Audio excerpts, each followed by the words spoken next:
Hey, my name is Taylor Coleman. Today we'll be going over the Praxis study guide and specifically the first section, which is students as learners. All right, so theoretical processes on how students learn. Constructivism it emphasizes the importance of the knowledge, beliefs, and skills an individual brings to the experience of learning. It recognizes the construction of how new understanding as a combination of prior learning, new information, and readiness to learn. Individuals make choices about what new ideas to accept and how to fit them into their established views of the world. So it just builds on top of the next thing. Ways to acquire new skills. There's scaffolding, which is gradually removing structural supports as a student grows in knowledge and understanding. So in the beginning, there's a lot of support from the teachers and stuff, and as the student continues to learn and grow, they take some of those supports away. There's cooperative learning, students actively working with a group. Collaborative teaching, which is just teaching with other individuals to collaborate. Note-taking, which is like highlighting, flashcards, things of that nature. Outlining, summarizing, big ideas, big picture, integration type stuff for the summarizing. There's knowledge management, which is organizers. Self-questioning, adapted material and alternative reading materials, and memory aids like mnemonics. Cognitive processes and how they develop. So there's perception, attention, memory, motor skills, language, visual and spatial processing, executive functions such as flexibility, anticipation, problem solving, and decision making. These activities that promote active learning help develop cognitive skills such as brain teasers and other activities that force you to use cognitive processes will help develop them. So that's how you can develop those processes, just through practice and different things like that. So contributions of foundational theorists. First and foremost, we have Bandura, and his theory was social learning theory. In his theory, he said behavior is learned from the environment through observational learning. There's the mediational processes allow observational learning to occur. And there's 4 mediational processes: attention, retention, reproduction, and motivation. Next, we have Bruner, and his theory was the constructivist theory. People learn through concepts, categories, and problem-solving procedures invented by the culture, as well as inventing these things on their own. And there's 3 modes of representation. There's inactive, which is between birth and 1 year old, and is action-based information stored as memory. Then there's iconic, which is between the ages of 1 and 6 years old. And that's where information is stored visually as images, and symbolic is the last one, and it is when information is stored in the form of a symbol or code called language. So past 6 years old is when this develops, and you start to formulate language. Then next we have Dewey, and his theory was the philosophy of instrumentalism. He believes that truth is a tool used by humans to solve problems. And because problems change, truth also changes. And if truth changes, then there can be no eternal reality. And then we have Piaget. His theory was the cognitive theory. It helped build part of constructivist theory. And it focuses on children, focuses on development, not necessarily learning, and proposes discrete stages of development marked by qualitative differences. So then we have 3 more. The next one's Vygotsky. He developed the social developmental theory. In this theory, he believed in the fundamental role of social interaction in the development of cognition. Social learning precedes development. So first you learn through social activity, social interaction, and you develop from your cognition develops from that. Next we have Kohlberg. His theory was the gender cognitive developmental theory, and there's 3 basic stages. Basic gender identity, realizing your gender, and then there's gender stability, learning more about it, and then gender consistency is the last stage. And then we have Bloom, and his his theory was cognitive domain, in which there were 6 categories, and they're labeled from the easiest to most complex. So it starts with knowledge, and then once you've gained the knowledge, then you have comprehension. Then the third stage is application. From that, you go to analysis, and then synthesis, and last, evaluation. So some concepts and terms related to learning theories. First, we have metacognition. Metacognition is the awareness and understanding of one's own thought processes. Then we have schema. Schema is the mental concept that informs a person about what to expect from a variety of experiences and situations. Next, we have transfer, which is the dependency of human conduct, learning, or performance on prior experience. So it's all based off the prior experience to learn, to know how to act. Then we have self-efficacy. This is an individual's belief that he or she can conquer a specific task. So basically believing in oneself. You are self-efficient. Self-regulation is the ability to monitor and control our own behavior, emotions, or thoughts, altering them in accordance with the demands of the situation. So this is kind of just self-control, what's appropriate for the situation. Then we have zone of proximal development. This is the distance between the actual development level as determined by independent problem solving and the level of potential development as determined through problem solving under adult guidance or in collaboration with more capable peers. And then we have classical and operant conditioning. Classical is learning.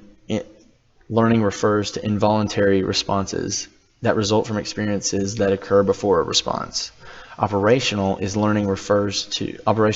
conditioning is learning refers to changes in behavior as a result of experiences that occur after a response. So it's good to know the difference between those two. So the cognitive domain of human development. There's 4 stages of developing the cognitive domain. The first stage is between birth into 2 years. It is called sensory motor. In this stage, sensory input results in motor action.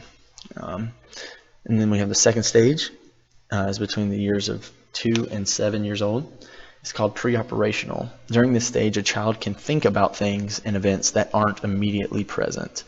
So kind of developing more thought processes at this point. Then the third stage is between the years of 7 and 11 years old. It is called the concrete stage. During this stage, a child develops abstract thought and ability to make rational judgments.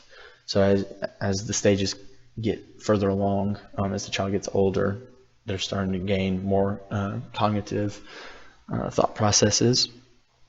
And then in stage 4, we have 11 through 15-year-olds, and it's called the formal stage. And at this point, the child has full cognition and can look at multiple viewpoints when problem solving. It does not stop at 15 years old.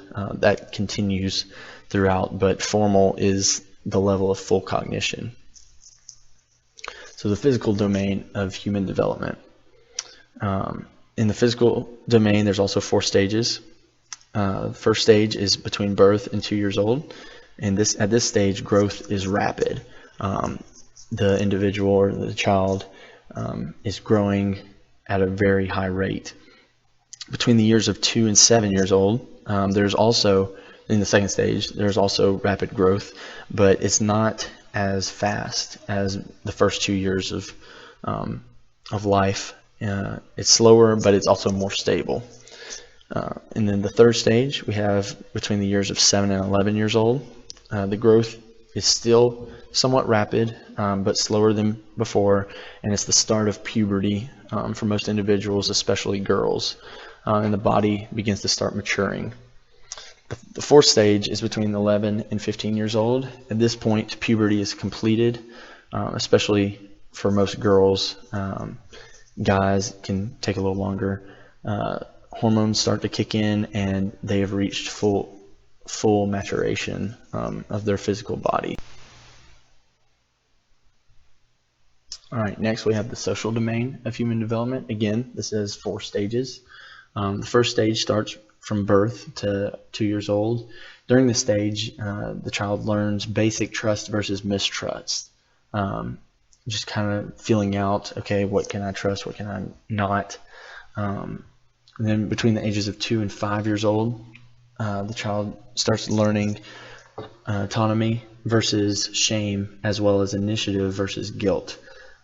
So just different parallels and different things that they're trying to figure out at these stages of their lives.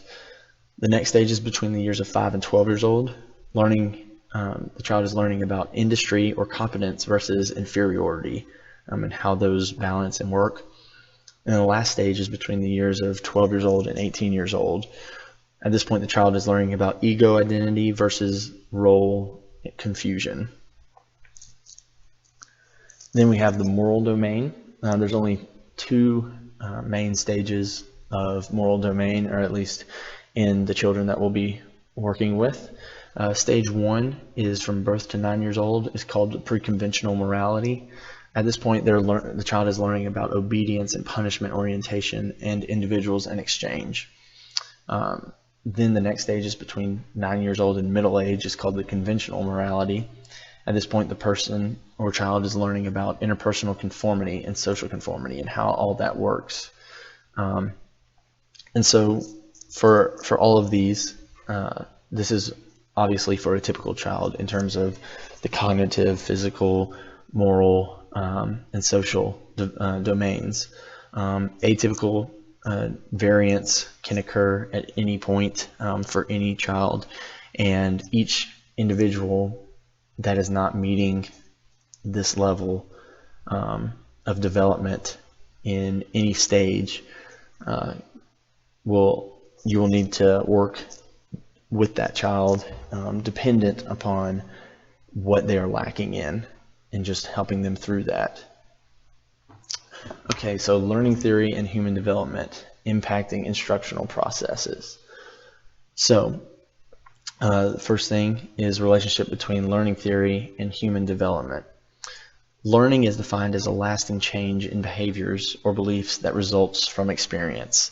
The ability to learn provides every living organism with the ability to adapt to a changing environment.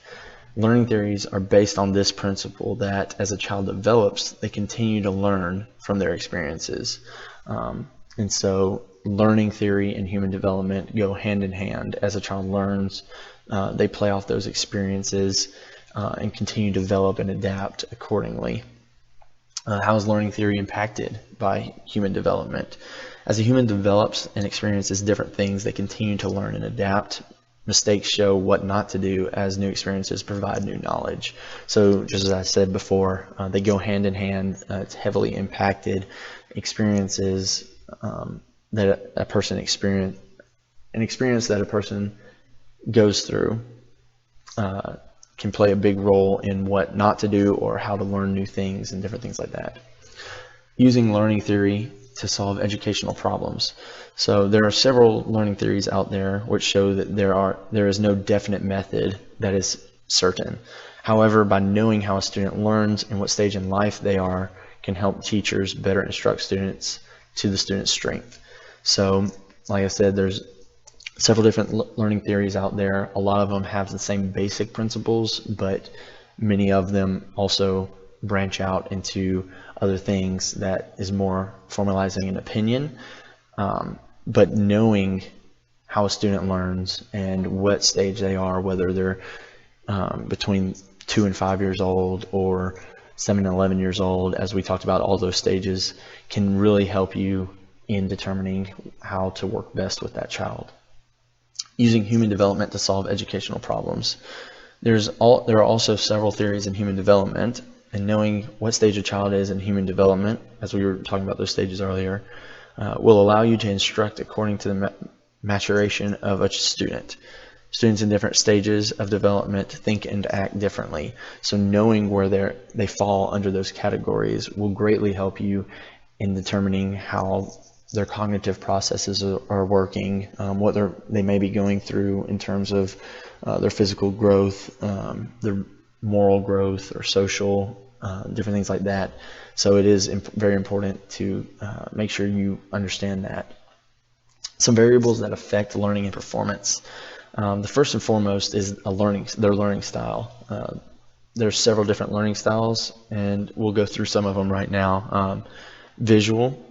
So a visual learner likes to see images, maps, graphic organizers, and that's how they learn best. Then we have an auditory learner. They learn through listening and speaking in lectures or groups. We have a learner that likes to read and write. They learn best through words. And then we have a kinesthetic learner, which is tactile representation of information. They like to be hands-on. Another variable is gender. Female brains mature faster. Girls communicate verbally better than boys, and boys are spatial while girls are social. Boys manage social energy through dominance or pecking order. So guys and girls learn differently. So gender plays a big role in how they learn and perform in school. So culture is another big variable that plays an effect. Life experiences and values of a person's culture affect the expectations and process of learning. Though culture does play a role, the variations in a culture are just as great as commonalities, meaning you can't generalize the expectations and learning process of an entire group of people based on their culture. So though culture does have a major impact, there are just as many variables in that as there are commonalities, meaning there's no definite answer. You can't say that this child, because of their culture, is not going to be good at school. Each individual case is different, though it does give you a good idea of what to expect in some ways. The next variable is socioeconomic status. Studies show that students from lower socioeconomic statuses, families, learn slower than those from higher socioeconomic status. Initial learning skills are developed at home, and education is usually lower in homes of low socioeconomic status. Also, schools in areas of low socioeconomic status are typically underfunded, which negatively affects a student's learning. And again, with same thing as culture, though this is kind of the general principle for socioeconomic status, that is not always the case. Somebody could grow up in a low socioeconomic status family and be a great student. So you have to look at each case individually, but it is also good to understand that and where a student is coming from to better prepare yourself for that student in the case that they are struggling. Prior knowledge and experience. So prior knowledge and experience can be positive. It allows a student to get more in depth and start problem solving, but it also can be a negative. Students can have a skewed view of what the teacher is saying if it goes against their prior knowledge. So if somebody has taught the student incorrectly, or if they have an assumption of the information prior to learning what the teacher is saying, then they could have a skewed view and not fully accept what the teacher is trying to teach them. So it can be a positive and a negative. A couple more variables that we'll be going over. Motivation. So motivation is a big key. If a child is motivated, they are very active in class and eager to learn. If a child is not motivated, they don't pay attention and it hampers their learning. Students can be motivated extrinsically, which is factors outside of themselves, as well as intrinsically, which is factors within themselves, and we'll talk more about that later. Self-confidence and self-esteem. So self-esteem can affect a student's desire to learn, ability to focus, and willingness to take risks. Therefore, positive self-esteem can lead to a student actively learning, whereas poor self-esteem can be a hindrance to learning. So though that's not something that we might normally think about, self-esteem plays a huge role in how a student is willing and active in the learning process. Cognitive development. So cognitive development affects a child's ability to learn. There are several factors that can help or hinder cognitive development, such as early nurturing, learning environment, play and social interaction, and genetics and nutrition. Though nothing can be done about genetics, parents and teachers must ensure that their child or student is receiving everything else in proportion to put the child in the best situation to learn. So it's never a good idea to have too much of one thing. The next one is maturity. Maturity does not have to do with age. Learning becomes effective when proper maturity is attained. Learning how to talk doesn't happen at a given age, but at a point of maturation. The ability to learn more can only be attained with maturation of our sensory, motor, and nervous structures, which is a continual process over time. So maturity has nothing to do with how old you are or how what your age is or anything like that. It's a development that occurs over time, and people can be more mature than their age, be ahead or behind immature. The last one is language. Without proper development of a language in a child, learning becomes essentially impossible. A child cannot learn material if they don't understand the words and how words relate to one another. Understanding the language helps prepare a child to learn other things regardless of the subject. So if a student is struggling with the language, then they will never be able to fully learn the material that you are going over. And so it is very important that a child, that you know where a child is with all of these variables. That way you can better help them understand and learn more about the child and to help them learn the material better.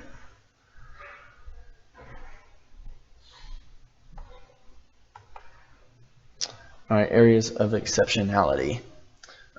So there's several areas of exceptionality that a child might have. The first one is cognitive. Cognitive is a condition which represents a significant delay in the process of development. It does not refer to a condition in which the child is slightly or momentarily lagging in development, which can happen at certain times depending on what a child is going through at that time.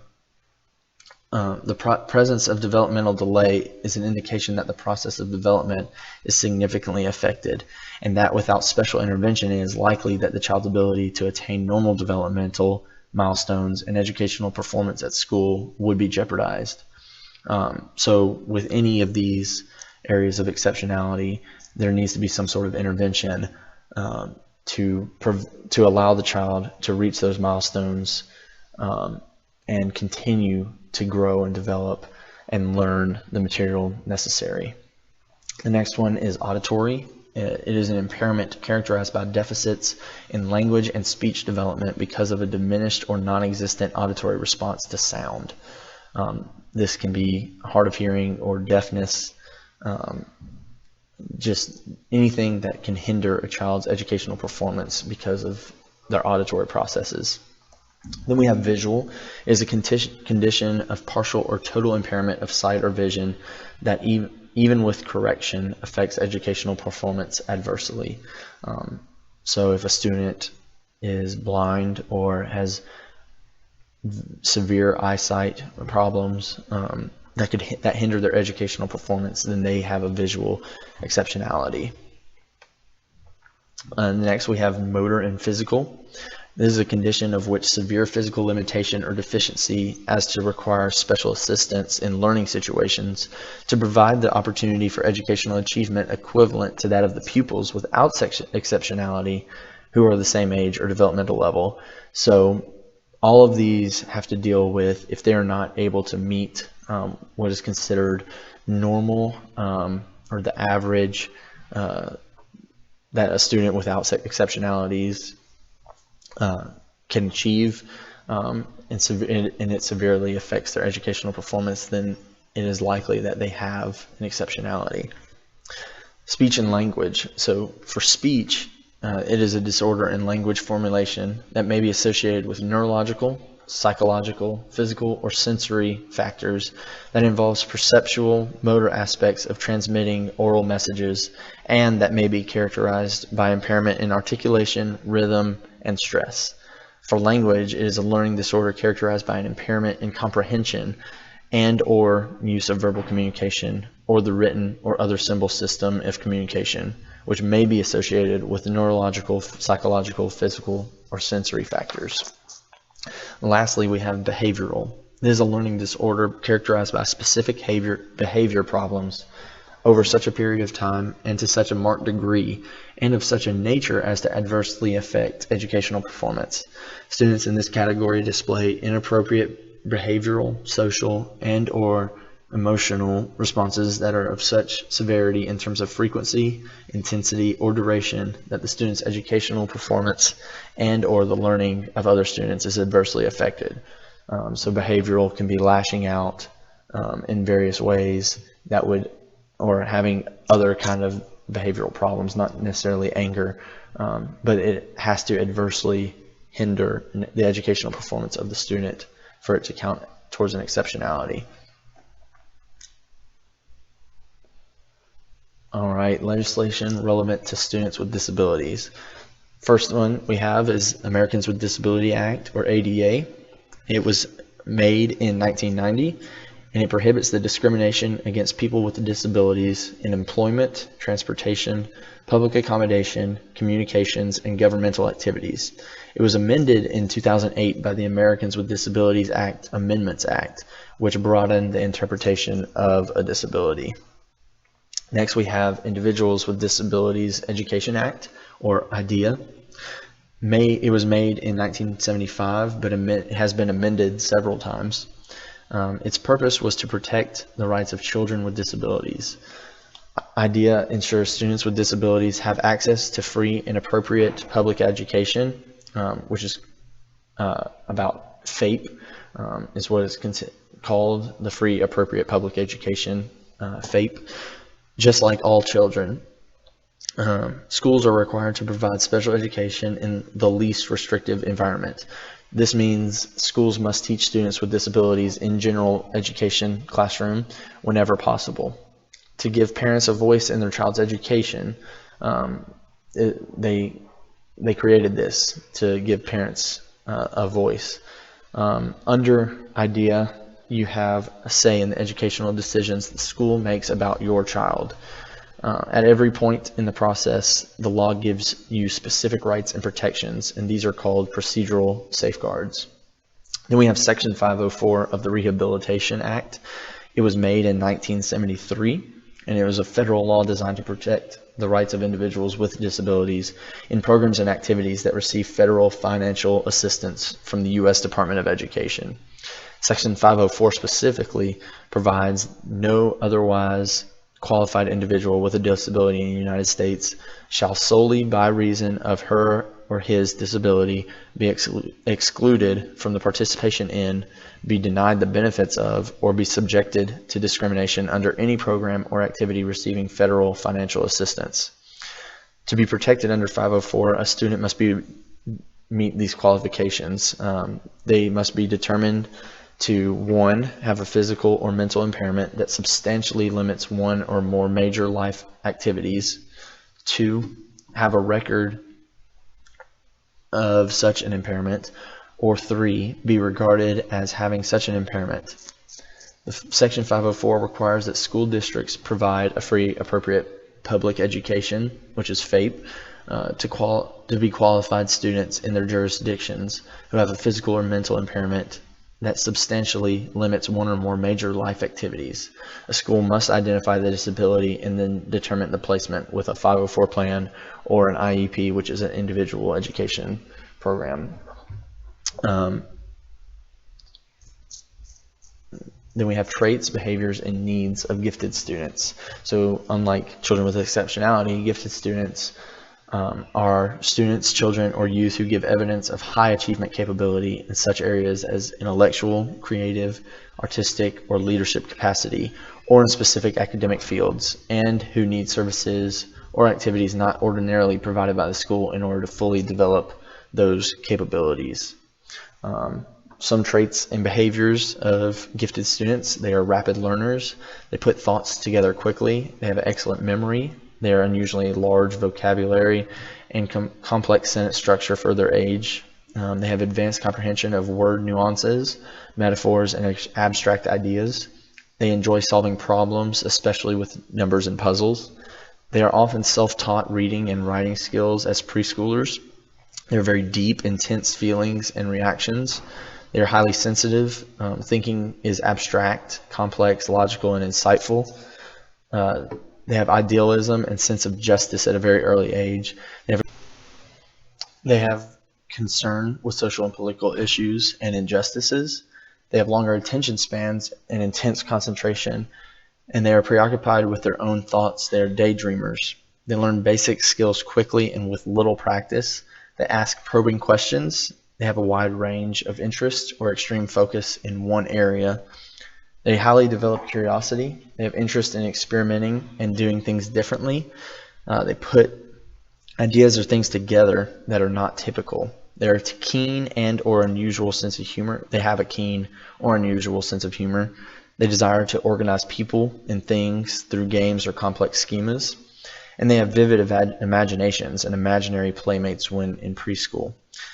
They may have behavior problems because of perfectionism and sensitivity. They can also be manipulative and sneaky. Not only do gifted students need to be challenged mentally, they have a real need for support from the teacher to work through social and emotional settings. The student needs to be worked with just as much as other children and not neglected simply because they're gifted. So even though we assume that a gifted student, things just come easy to them and we don't have to focus on them as much because of that and because other students might require more help. It is important to realize that they also have needs because of their sensitivity or the fact that they might feel like they have to be perfect. In a lot of ways, they also have many needs that the teacher should be helping them with. Effects of learning English language on the educational experience. What is an ELL?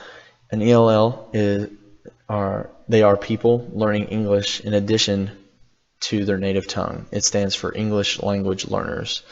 It is hard enough learning material, but even harder having to learn it while trying to learn the language. If a student doesn't know the language, it is unrealistic to expect them to know the material. Changing teaching strategies, such as using visuals, or having group work where they're working with other students, can help a student learn both the language and material better. Many ELL students are seen as having a disability when in reality they are just in the process of acquiring the language. So a lot of ELL students can be seen as maybe having an intellectual disability or having because they're probably not doing as well in school as other students, but it is important to remember that they could possibly be just struggling with learning the language and not understanding the terms or different things of the English language that's hindering them from learning the material. So accommodations for students with exceptionalities. So we went through before about what children with exceptionalities and all the different exceptionalities look like. And so first thing is to recognize the need for accommodations. Depending on a child's exceptionality, particular accommodations need to be made to fit that child. An IEP, which is an individualized education program, is called such because it is individualized to meet the student's needs. Each student, even those with the same disability, is different than the next in terms of the severity of the disability and accommodations that work for each student. So just because two students have the exact same disability, it does not mean that the same accommodation will work for both. Now, it is good to use the same accommodation for both to start with to see if it does help both of them, but you need to be willing and able to change your accommodations to meet the needs of that student. What is an accommodation? Adaptations, accommodations, and modifications need to be individualized for students based upon their needs and their personal learning styles and interests. It is not always obvious what adaptations, accommodations, or modifications would be beneficial to a particular student or how changes in the curriculum, its presentation, the classroom setting, or student evaluation might help accommodate the student. Some examples of accommodations include scheduling. So for example, giving the student extra time to complete assignments or tests, breaking up tests over several days. Those are different examples of how you could accommodate a student by scheduling things. Another example is setting. An example of setting would be working in a small group or working one-on-one with the teacher. It just kind of changes the setting of a lecture and focuses on that student. Materials, and an example of that would be providing audio tape lectures or books, giving copies of the teacher's lecture notes, or using large print books, braille, or books on CD. So you're just giving additional materials to help that student, help accommodate for that student's needs. You can change the instruction. An example of that would be reducing the difficulty of assignments, reducing the reading level, or using a student peer tutor. So you're just altering the assignments and instruction based on what that student needs. The last one is a student response, and this example of that would be allowing answers to be given orally or dictated, using a word processor for written work, using sign language, a communication device, braille, or native language if it is not English. So for a student response, if they struggle with English perhaps, and you're able to give it to them in their native language to really test their knowledge, you can do that to accommodate for them. So contributions of behavioral theorists. So the first one we have is Thorndike. He had the law of effect is the name of his theory, and it stated that any behavior that is followed by pleasant consequences is likely to be repeated, and any behavior followed by unpleasant consequences is likely to be stopped. So somewhat common sense in the sense that someone's more likely to do something for you if they get a pleasant consequence afterwards, and less likely if they receive a negative consequence afterwards. But that was Thorndike's theory. Then we have Watson. His theory was called behaviorism. It assumes that behavior is observable and can be correlated with other observable events. Thus, there are events that precede and follow behavior. Behaviorism's goal is to explain relationships between an antecedent conditions, which is a stimuli, behavior, which is the response, and consequences, which is the reward, punishment, or neutral effect after the behavior or response is done. Then we have Maslow. His theory was called hierarchy of needs. The first stage of that was biological and physiological needs, which is air, food, drink, shelter, warmth, sex, sleep. Then right above that we have safety needs. This is protection from elements, security, order, law, stability, freedom from fear. Then we have love and belongingness needs.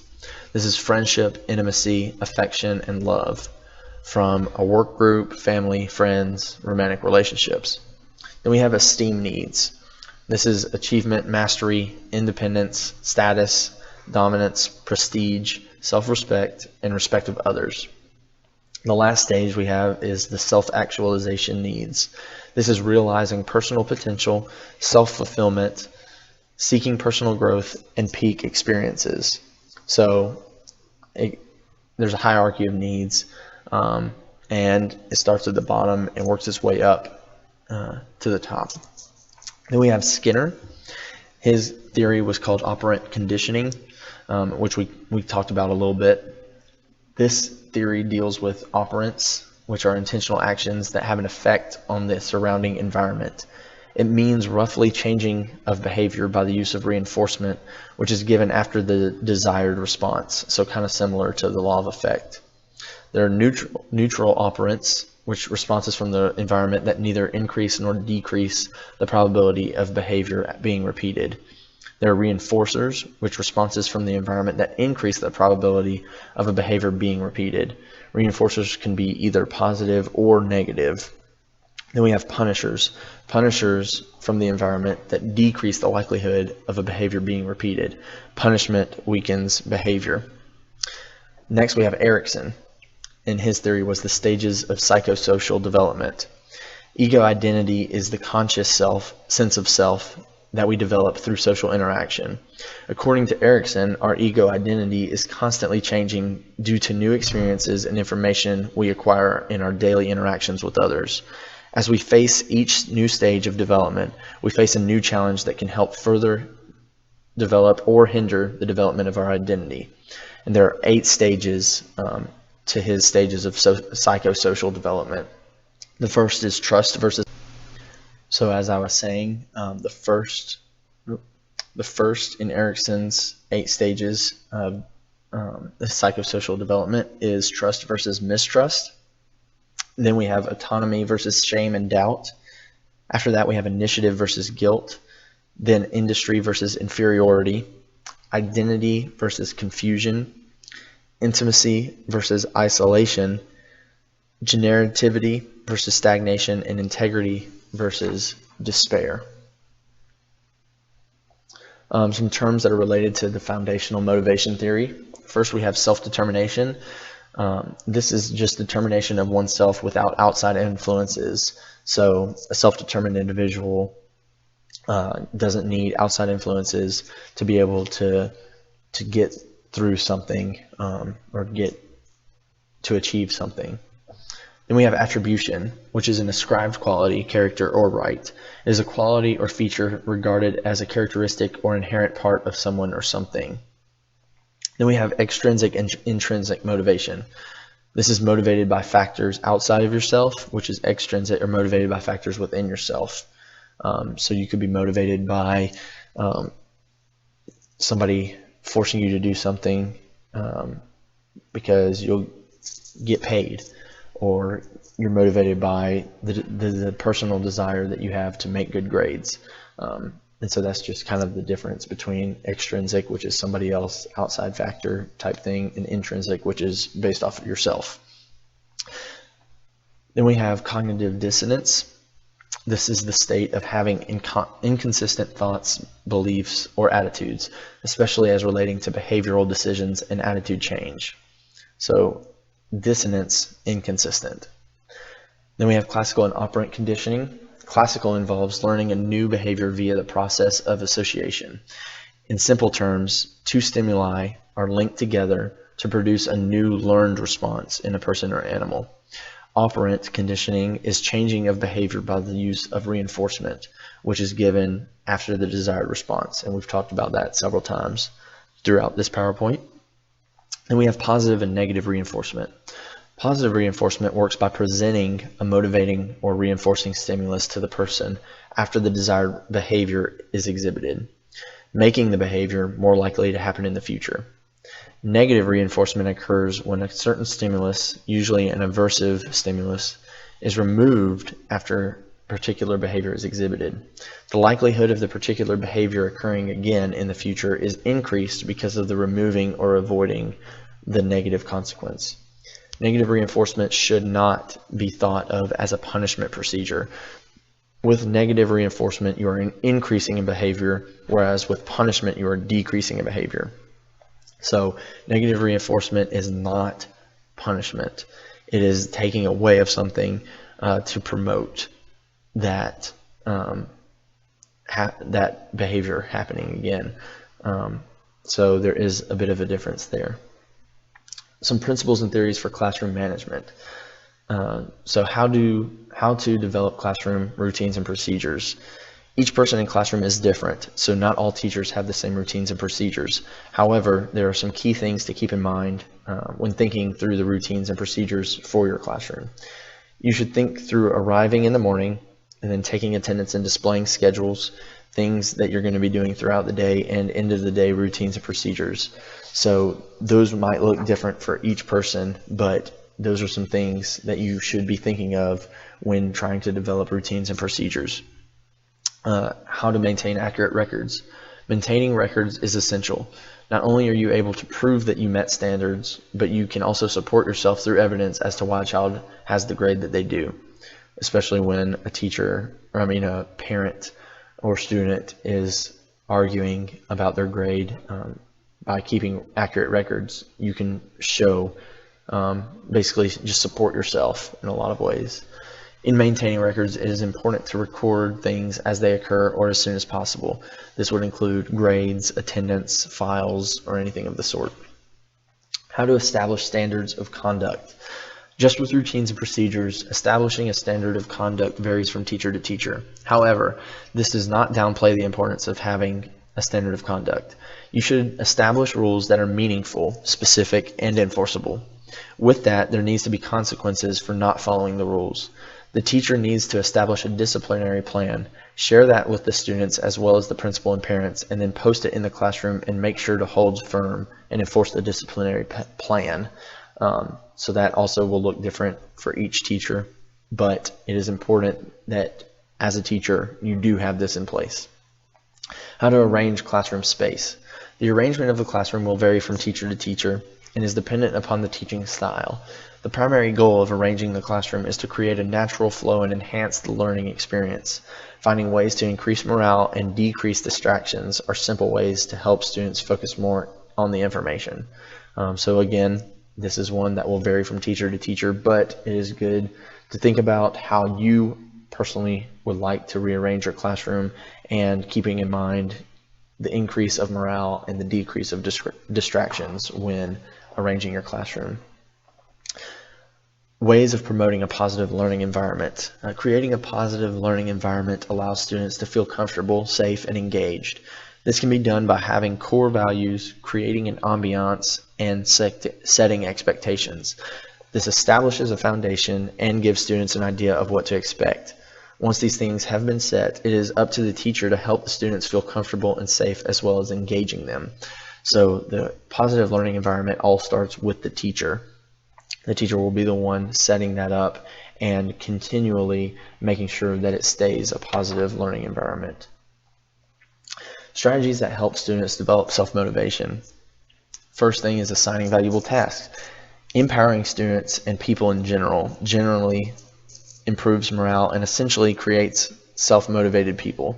This is why assigning valuable tasks is important. When a student feels like the task is important or contains value, they are more likely to do it and be excited about doing it. So it is very important to assign tasks that are valuable to the students. Providing frequent positive feedback. People like when their hard work doesn't go unnoticed. Students appreciate getting recognized for their hard work.